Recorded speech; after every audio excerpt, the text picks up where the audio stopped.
أعوذ بالله من الشيطان الرجيم.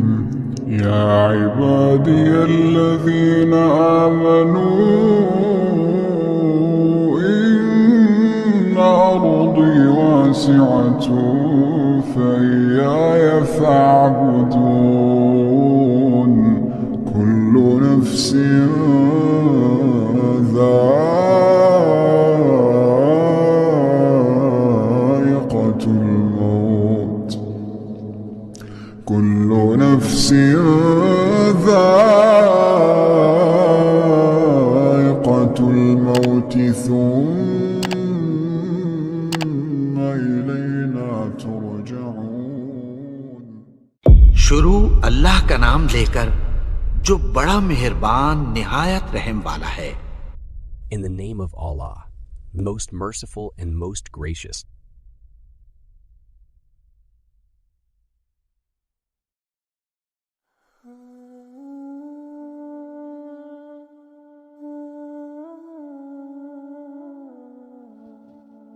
نبی پاک صلی اللہ علیہ وآلہ وسلم کی وفات ظاہری طور پر 1 ربیع الاول کو ہوئی۔ آپ صلی اللہ علیہ وآلہ وسلم کی زندگی تمام انسانوں کے لیے نمونہ ہے۔ جس طرح آپ کی تشریف آوری تمام مسلمانوں کے لیے باعث فخر ہے، اسی طرح آپ کی وفات بھی قیامت کی نشانیوں میں سے ایک نشانی ہے۔ آج کی اس ویڈیو کے اندر ہم حضور پاک صلی اللہ علیہ وآلہ وسلم کی حیات طیبہ کے آخری ایام کا ذکر کریں گے۔ پوری امت مسلمہ کے لیے یہ سبق ہے کہ جب نبی پاک صلی اللہ علیہ وآلہ وسلم جیسی مبارک ہستی بھی اس دنیا کے اندر موت سے نہ بچ سکیں تو ہم انسانوں نے اس سے بچنے کے لیے کیا اعمال کیے ہیں۔ لیکن آج ہم مسلمانوں کے پاس کیا ہے؟ آپ کی وفات سے چند روز پہلے، آپ کی وفات سے 3 دن پہلے آپ صلی اللہ علیہ وآلہ وسلم ام المومنین حضرت میمونہ رضی اللہ عنہا کے گھر پر تشریف فرما تھے۔ آپ نے ارشاد فرمایا کہ میری تمام بیویوں کو جمع کرو۔ تمام ازواج مطہرات جمع ہو گئیں تو حضور پاک صلی اللہ علیہ وآلہ وسلم نے فرمایا، کیا تم سب مجھے اجازت دیتی ہو کہ میں بیماری کے دنوں میں حضرت عائشہ کے گھر اپنا سارا یہ وقت گزار لوں؟ سب نے کہا کہ اے اللہ کے رسول، آپ کو اجازت ہے۔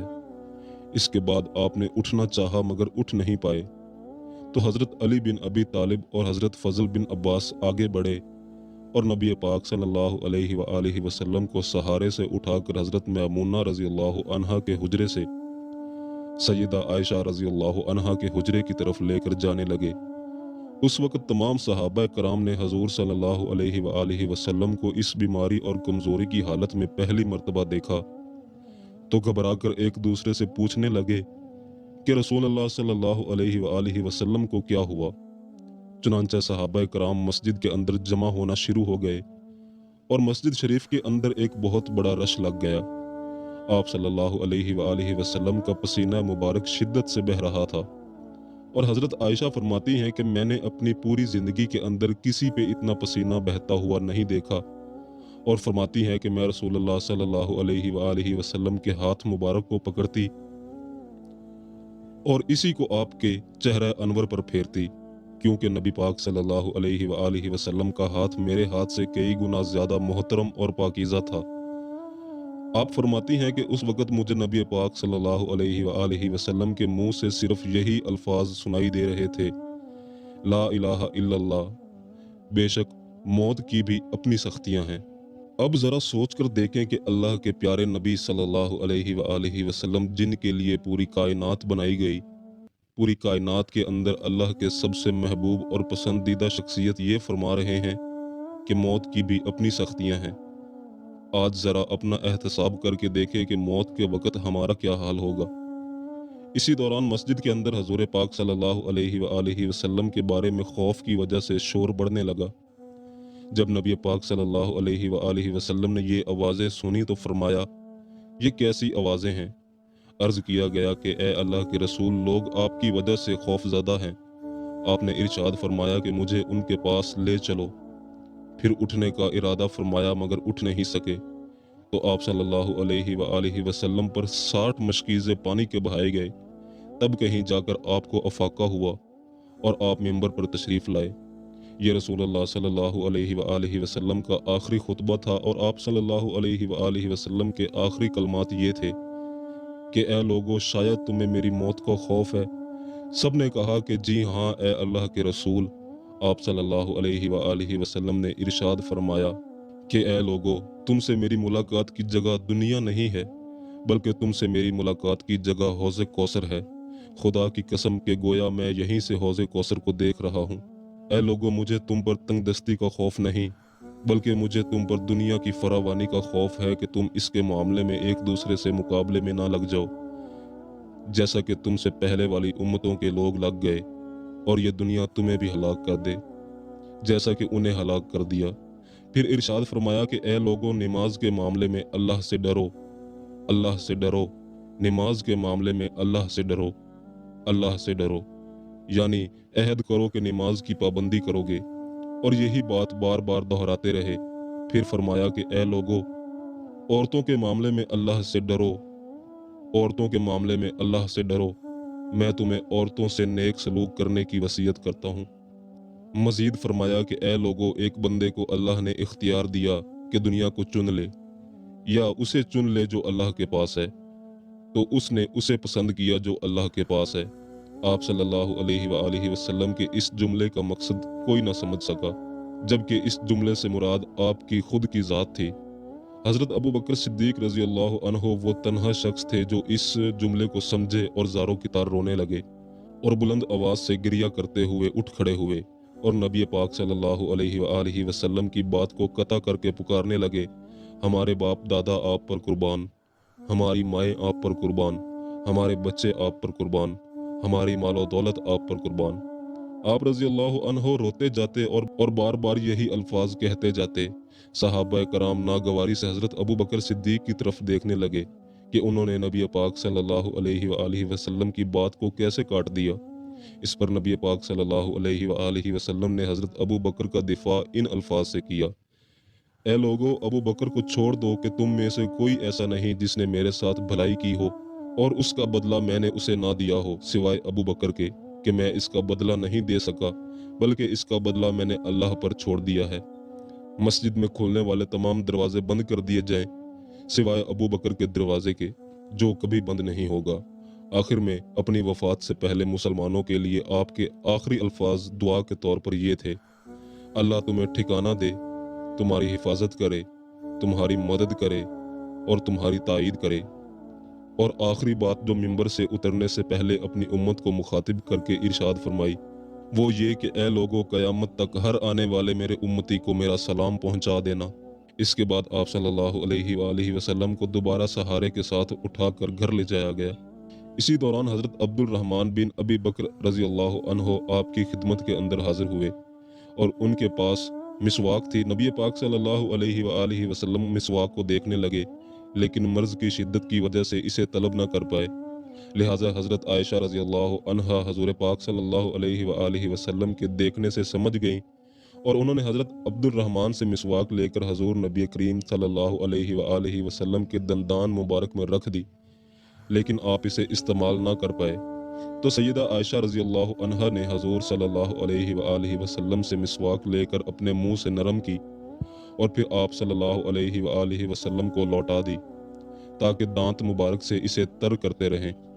حضرت عائشہ فرماتی ہیں کہ آخری چیز جو نبی پاک صلی اللہ علیہ وآلہ وسلم کے پیٹ میں گئی وہ میرا لعاب تھا، اور یہ اللہ تعالیٰ کا مجھ پر بڑا ہی فضل ہے کہ اس نے میرا اور نبی پاک صلی اللہ علیہ وآلہ وسلم کا لعاب دہن ایک کر دیا۔ ام المومنین حضرت عائشہ رضی اللہ عنہا مزید فرماتی ہیں کہ نبی کریم صلی اللہ علیہ وآلہ وسلم کے جگر کا ٹکڑا سیدہ فاطمہ الزہرا تشریف لائیں اور آتے ہی رونے لگیں۔ آپ صلی اللہ علیہ وآلہ وسلم ان کے استقبال کے لیے اٹھ نہ سکے، کیونکہ نبی پاک صلی اللہ علیہ وآلہ وسلم کا یہ معمول تھا کہ جب بھی حضرت فاطمہ تشریف لاتی آپ کھڑے ہو کر ان کے ماتھے پر بوسہ دیتے تھے۔ حضور پاک صلی اللہ علیہ وآلہ وسلم نے فرمایا کہ اے فاطمہ قریب آ جاؤ۔ پھر آپ نے ان کے کان میں کوئی بات کہی تو حضرت فاطمہ اور زیادہ رونے لگیں۔ انہیں روتا ہوا دیکھ کر آپ صلی اللہ علیہ وآلہ وسلم نے فرمایا کہ اے فاطمہ قریب آؤ۔ دوبارہ ان کے کان میں کوئی بات کہی تو وہ خوش ہو گئیں۔ آپ کے وصال کے بعد جب حضرت فاطمہ رضی اللہ عنہا سے پوچھا گیا کہ وہ کیا بات تھی جس پر آپ پہلے روئیں اور پھر خوش ہو گئیں، سیدہ فاطمہ کہنے لگیں کہ پہلی بار جب میں قریب ہوئی تو آپ صلی اللہ علیہ وآلہ وسلم نے فرمایا، فاطمہ آج رات میں اس دنیا سے جانے والا ہوں، جس پر میں رونے لگی۔ اس کے بعد انہوں نے مجھے بے تحاشا روتے ہوئے دیکھا تو فرمانے لگے، فاطمہ میرے اہل خانہ میں تم مجھے سب سے پہلے ملو گی، جس پر میں خوش ہو گئی۔ اور اس طرح آپ صلی اللہ علیہ وآلہ وسلم کے وصال کے بعد حضرت فاطمہ کا انتقال سب سے پہلے ہوا۔ حضرت عائشہ رضی اللہ عنہا فرماتی ہیں کہ رسول پاک صلی اللہ علیہ وآلہ وسلم نے سب کو گھر سے باہر جانے کا حکم دے کر مجھے فرمایا، عائشہ میرے قریب آ جاؤ۔ آپ نے ان کے سینے سے ٹیک لگائی اور آسمان کی طرف ہاتھ بلند کر کے فرمانے لگے، مجھے وہ اعلیٰ اور عمدہ رفاقت پسند ہے، یعنی کہ میں اللہ کے انبیاء، صدیقین، شہداء اور صالحین کی رفاقت کو اختیار کرتا ہوں۔ حضرت عائشہ فرماتی ہیں کہ میں اس جملے کو سن کر سمجھ گئی کہ آپ نے آخرت کو چن لیا ہے۔ اس کے بعد حضرت جبرائیل علیہ السلام آپ کی خدمت میں حاضر ہو کر عرض کرنے لگے، اے اللہ کے رسول، ملک الموت گھر میں داخل ہونے کی اجازت چاہتے ہیں۔ آپ سے پہلے نہ انہوں نے کسی سے اجازت مانگی اور نہ ہی کسی سے مانگیں گے۔ آپ صلی اللہ علیہ وآلہ وسلم نے فرمایا کہ جبرائیل اسے آنے دو۔ ملک الموت نبی پاک صلی اللہ علیہ وآلہ وسلم کے گھر میں داخل ہوئے اور فرمایا، السلام علیکم یا رسول اللہ، مجھے اللہ پاک نے آپ کی چاہت جاننے کے لیے بھیجا ہے کہ آپ دنیا میں ہی رہنا چاہتے ہیں یا اللہ تعالیٰ کے پاس جانا پسند کریں گے۔ اللہ تعالیٰ آپ کی ملاقات کے شوق میں ہیں۔ آپ صلی اللہ علیہ وآلہ وسلم نے فرمایا کہ مجھے اعلیٰ اور عمدہ رفاقت پسند ہے، مجھے اعلیٰ اور عمدہ رفاقت پسند ہے۔ ملک الموت حضور پاک صلی اللہ علیہ وآلہ وسلم کے سرہانے کھڑے ہوئے اور کہنے لگے، اے پاکیزہ روح، اے محمد بن عبداللہ کی روح، اللہ کی رضا اور خوشنودی کی طرف روانہ ہو، راضی ہو جانے والے پروردگار کی طرف جو غضبناک نہیں۔ حضرت عائشہ رضی اللہ عنہا فرماتی ہیں کہ اس کے بعد نبی پاک صلی اللہ علیہ وآلہ وسلم کا ہاتھ نیچے ہی رہا اور سر مبارک میرے سینے پر بھاری ہونے لگا۔ میں سمجھ گئی کہ آپ صلی اللہ علیہ وآلہ وسلم کا وصال ہو گیا ہے۔ مجھے اور تو کچھ سمجھ نہیں آیا، سو میں اپنے حجرے سے نکلی اور مسجد کی طرف کا دروازہ کھول کر کہا، رسول اللہ کا وصال ہو گیا، رسول اللہ کا وصال ہو گیا۔ اسی دوران مسجد آہوں سے گونجنے لگی۔ ادھر حضرت علی رضی اللہ عنہ جہاں کھڑے تھے وہیں کے وہیں بیٹھ گئے۔ ان میں اس خبر کے سننے کے بعد ہلنے کی طاقت بالکل نہ رہی۔ حضرت عثمان بن عفان معصوم بچوں کی طرح ہاتھ ملنے لگے اور سیدنا عمر تلوار بلند کر کے کہنے لگے، خبردار کہ جو کسی نے کہا کہ رسول اللہ صلی اللہ علیہ وآلہ وسلم وفات پا گئے ہیں، میرے آقا تو اللہ پاک سے ملاقات کرنے گئے ہیں، جیسے موسیٰ علیہ السلام کوہ طور پر اپنے رب سے ملاقات کرنے گئے تھے، اسی طرح آپ صلی اللہ علیہ وآلہ وسلم بھی لوٹ آئیں گے، بہت جلد لوٹ آئیں گے۔ اور اب جو شخص بھی کہے گا کہ آپ صلی اللہ علیہ وآلہ وسلم نہیں رہے تو میں اسے قتل کر ڈالوں گا۔ اس موقع پر سب سے زیادہ ضبط، برداشت اور صبر کرنے والی شخصیت سیدنا ابو بکر صدیق رضی اللہ عنہ کی تھی۔ آپ نبی پاک صلی اللہ علیہ وآلہ وسلم کے حجرے میں داخل ہوئے اور آپ صلی اللہ علیہ وآلہ وسلم کے سینے مبارک پر سر رکھ کر رو دیے۔ آپ کہنے لگے کہ اے اللہ کے رسول، اس دنیا کے اندر جو ایک موت اللہ تعالیٰ نے آپ کے لیے رکھی ہے وہ آپ کو مل گئی، اس کے بعد دوبارہ آپ کو کبھی موت نہیں آنی۔ آپ نے حضور پاک صلی اللہ علیہ وآلہ وسلم کے ماتھے پر بوسہ دیا اور فرمایا، یا رسول اللہ، آپ پاکیزہ پیدا ہوئے اور پاکیزہ ہی اس دنیا سے رخصت ہوئے۔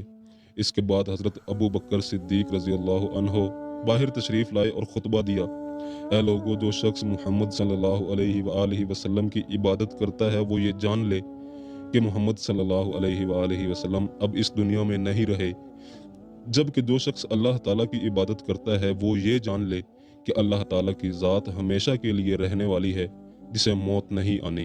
اس موقع پر حضرت ابو بکر نے امت کو کس قدر توحید کا پیغام دیا، آپ اس بیان سے سمجھ سکتے ہیں۔ سیدنا عمر کے ہاتھ سے تلوار گر گئی اور وہ صدمے کی حالت میں زمین پر بیٹھ گئے۔ حضرت عمر فرماتے ہیں کہ میں اس خبر کو سننے کے بعد کوئی ایسی جگہ ڈھونڈنے لگا جہاں میں تنہائی میں بیٹھ کر رو سکوں۔ اب انسان کی فطرت کا اندازہ لگائیں کہ جیسے ہی آپ صلی اللہ علیہ وآلہ وسلم کی وفات ہوئی، مسلمانوں کے درمیان خلیفہ کو لے کر تنازعہ شروع ہو گیا۔ اس قدر بڑا تنازع ہونے کو تھا کہ لوگوں کو ڈر تھا کہ یہ فتنے کے اندر بدل جائے گا